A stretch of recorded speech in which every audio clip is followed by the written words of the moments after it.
నిజమే, పవన్ కళ్యాణ్ అన్నట్టుగా ఏదీ అతనికి అంత ఈజీగా రాదు.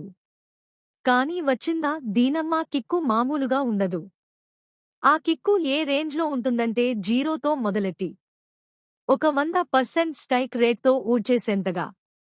అది సినిమా అయినా సరే, రాజకీయ రణరంగమైనా సరే.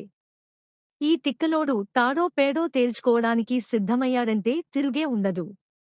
వీడేం హీరోరా అన్నవాళ్లతోనే వీడ్రా హీరో అనిపిస్తాడు. వీడేం గెలుస్తాడహే అన్నవాళ్లతోనే గెలుపంటే వీడిదిరా అనిపిస్తాడు.